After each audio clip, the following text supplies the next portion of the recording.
people conclude that making war against the state of Israel is a bad idea, and you should make peace. Yes, some people get radicalized, but other people wake up and say, okay, enough is enough.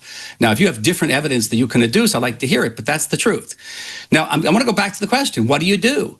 I told you I wouldn't starve people. I asked you. I'm sorry. I wouldn't starve people. It's very simple. No matter how bad it is, I would not starve. The situation you're about to watch quickly turns into one of the most intense political exchanges surrounding the ongoing debate over Gaza, Israel, and the humanitarian crisis unfolding in the region. British journalist Lewis Goodall sits down with former Israeli ambassador to the United States, Michael Oren, for what begins as a discussion about ceasefire negotiations, but soon becomes a much deeper confrontation over language, responsibility, and the treatment of civilians caught in war. During the interview, the conversation becomes increasingly tense as Goodall challenges Oren over the Israeli government's military strategy, the humanitarian consequences in Gaza, and the way Palestinian civilians are being described during this conflict. One particular moment sparks major debate as Goodall questions the language being used to describe the situation on the ground, arguing that terms used during discussions about military operations can have serious implications when millions of civilians are affected. This exchange raises bigger questions about how leaders, officials, and commentators frame wars in the media, and whether the words used to describe people and places can reveal deeper attitudes about the conflict itself. Before we dive into the full story, comment where you're watching from and don't forget to like and subscribe so you don't miss the next one.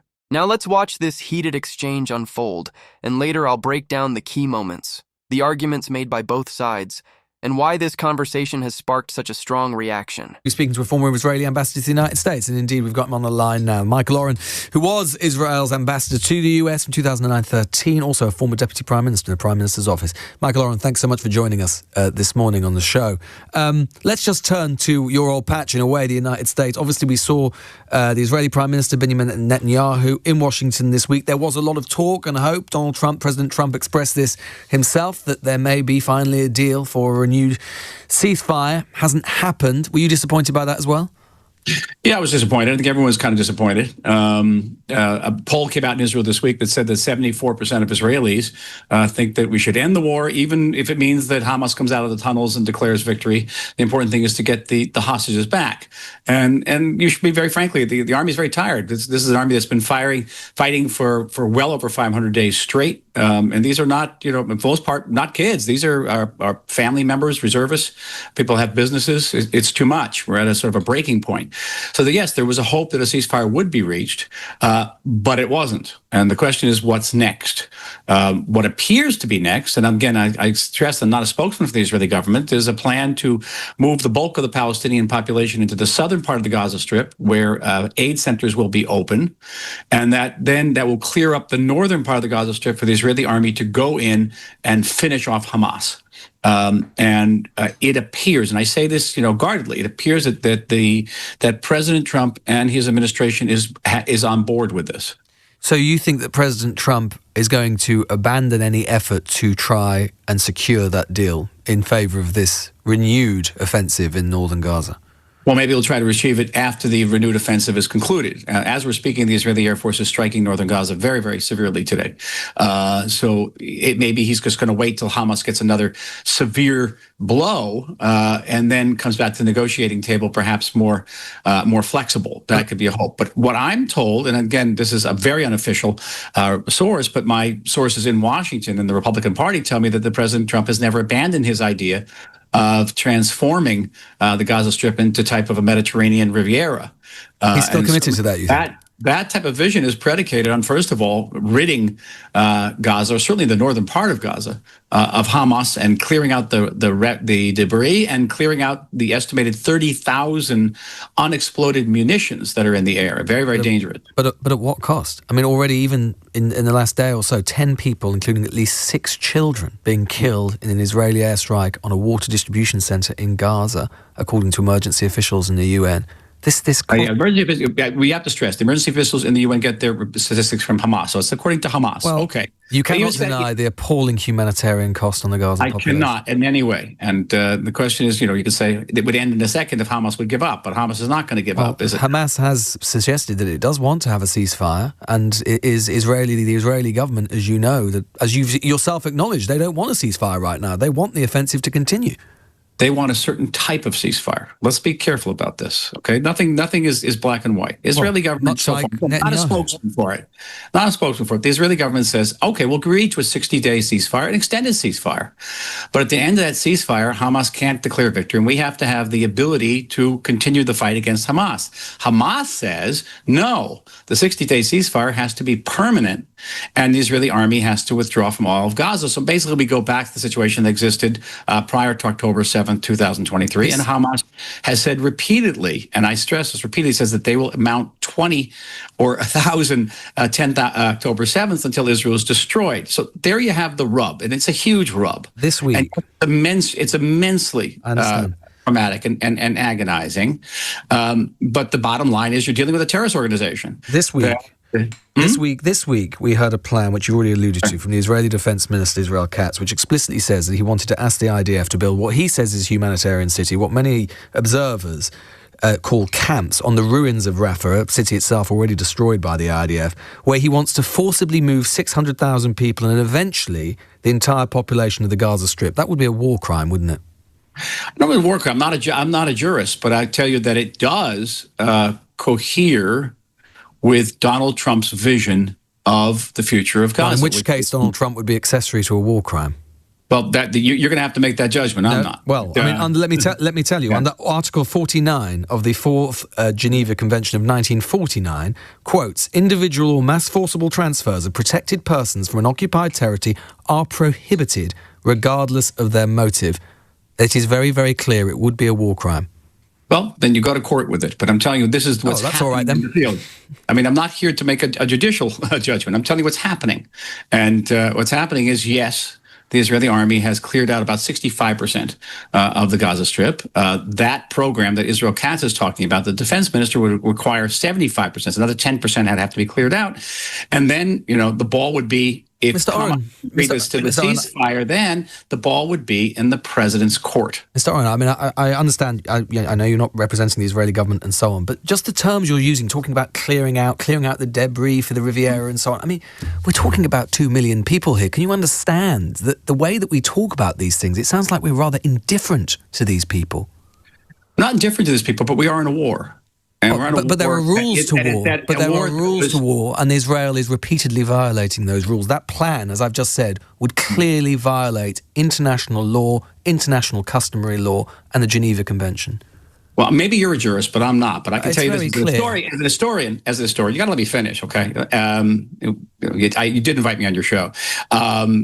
As an historian, I'll tell you that those conventions in 1949 were designed to describe a situation between two warring countries where people wore uniforms. They do not correspond in any way to the reality that Israel faced October 7th or post-October 7th, which is dealing with a terrorist organization. No, Mr. Oren, that is not true. That was holding at that time 250 hostages, that was hiding beneath its own population and didn't care about its own population. It's hiding beneath hospitals, mosques, and schools. There's nothing in the Geneva Convention that addresses remotely. So they can do what they want. Israel can just do what it wants. No, on the contrary. Well, apparently, according to you, and there's tremendous criticism in this country right now. According to you, they can move 2 million people to a camp from which they would not be allowed to leave, and that would be all right. Did I say they can? I said they are. Okay, I said that you wouldn't have a problem with it's moral. That it doesn't raise serious moral questions. It raises serious moral questions. But we're dealing in an area, even juridically, which is very gray. And it's not covered by It's not gray, Mr. Oren. It's not, because it says clearly under Article 49 of an occupied territory. It's not talking about two states at war. It's talking about how states might choose two countries at war, but not a country dealing with a terrorist organization. No, that's not true. It is about populations. It is about populations, how a government treats populations even within its territory. It's not just about war against another state. It's very clear. I see. At the end of World War II, the United States, the Allies, moved millions of Germans. Millions, okay? Not hundreds of thousands, but millions. Indeed, and that was before the Geneva Convention was signed in 1949. So this is an area, and that was war between two countries. That was war between two countries and with armies with uniforms.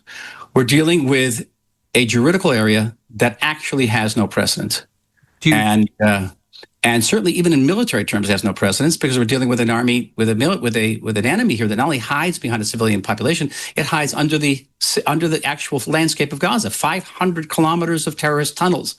No army in history has ever encountered anything remotely like that. Do you accept that, as the UN have said, I mean, this is all coming at a terrible cost. At least 798 people have been killed. This is the UN Human Rights Office saying on Friday. 798 have been killed. So while seeking food at distribution points operated by the US and the Israeli-backed Gaza Humanitarian Foundation since the end of May alone. Is it any wonder that Israel is losing such support across the world? Yeah, that's the personal issue with me. I've been a long advocate of flooding the Gaza Strip with aid from day one, by the way, which makes me very unpopular here. I take positions against the Israeli government too, not just defending it. And via that way, also the statistics are coming out of the UN. The UN gets the statistics from Hamas. Okay, so we have to take them with a big grain of salt. But having even said that the fact that there are aid distribution challenges, that people are hungry, is an appalling situation. It just is.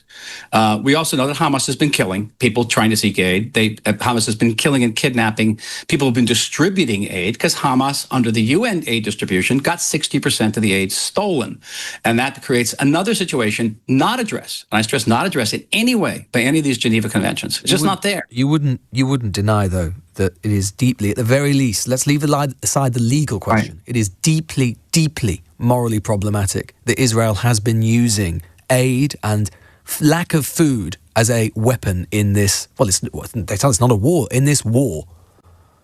Okay, but let me ask you a question. I know that's kind of unusual for please, let me ask a question. Okay, say you wake up in a sort of Kafkaesque situation, and you wake up, to your horror, you find yourself in the shoes of Benjamin Netanyahu. What would you do right now? Well, I would not starve people. It's very clear. I'm just saying, okay, say if you gave them, I'm just going to game this out, okay, if we have time. Because I have to do this with myself all the time. Let's see if you can do it. You give them the aid. You give them all the food in the world, but you know that 60% of that aid is going to Hamas, and Hamas is going to enrich itself and is going to get more weapons, is going to kill more of your own civilians, okay? So what call do you make? The call I make is that I'm better than Hamas and I don't starve people. It's very simple. But are you responsible for your own citizens? You know, we have 100,000 people won't go back to their homes on the border as Hamas is there. As you know, Mr. Oren, I mean, we've had in the UK, we've had experience over the years of terrorist organisations. Let's take what happened in Northern Ireland. Very different situations in lots of ways. Despite we had a terrorist situation in Northern Ireland, the British government did not turn around and say we are going to terrorise the population of Northern Ireland just because some of the people in Northern Ireland have sympathies with, are indeed part of a terrorist organisation. I can think a lot of people in Derry and Belfast would really disagree with what you just said. Of course they would disagree, but the UK never used starvation. They really disagree with it. The UK never used starvation as a weapon of war, as far as I recall. The Catholics of Northern Ireland never invaded England, never killed the equivalent of... The IRA set bombs off. The IRA set bombs off and killed British civilians on the British border and killed tens of thousands, with the equivalent of tens of thousands of English people. Okay, they didn't. I answered your question. So you would use starvation as a weapon of war. I answered your question. I'm saying it. You got to just put yourself in the feet of any leader. It doesn't have to be Benjamin Netanyahu. Anyone. Okay, so you say, "Oh, I want a ceasefire." You know, we all want to ceasefire. We want the war to end, but you understand that once the war ends, Hamas wins. Hamas comes back. 100,000 Israelis are not going to go back to their homes. But you're not going to be able to. That's the whole point. But in a way, Mr. Oren, that is a question about whether whether you can use pure military force, whether you can achieve peace down the barrel of a gun. You're never going to destroy Hamas, particularly when you are killing civilians day after day after day and radicalizing a whole generation of Palestinians against you. You may get some temporary security. You will never get peace. But the answer to that, again, is an historian. This is not the first bout of fighting we've had with Arabs and Israelis or Palestinians and Israelis going back to 1948. Today we have 6 peace treaties with Arab countries that in previous rounds were engaged in brutal combat with us, in which many, many civilians died. So empirically, you're wrong. Empirically, some people conclude that making war against the state of Israel is a bad idea, and you should and you should make peace. Yes, some people get radicalized, but other people wake up and say, okay, is enough. Now, if you have different evidence that you can adduce, I'd like to hear it, but that's the truth. Now, I want to go back to the question. What do you do? I told you I wouldn't starve people. I asked you. I'm sorry. I wouldn't starve people. It's very simple. No matter how bad it is, I would not starve. That was an incredibly heated exchange between Louis Goodall and the former Israeli ambassador to the United States, Michael Oren, and it showed just how divided the conversation around Gaza has become. The biggest takeaway from this interview was the power of language. When officials discuss a conflict involving millions of civilians, the words they choose matter. Critics argue that phrases used during the discussion showed a troubling lack of focus on the human impact of the war. This is why these interviews continue to attract so much attention.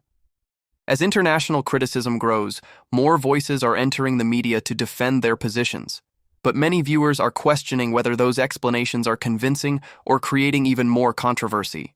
The destruction and humanitarian crisis in Gaza have sparked a global debate about security, accountability, and what a real path to peace should look like. At the heart of this discussion are millions of civilians affected by decisions made by those in power. Let me know your thoughts in the comments below, and don't forget to like and subscribe for more political commentary. I'll see you in the next one.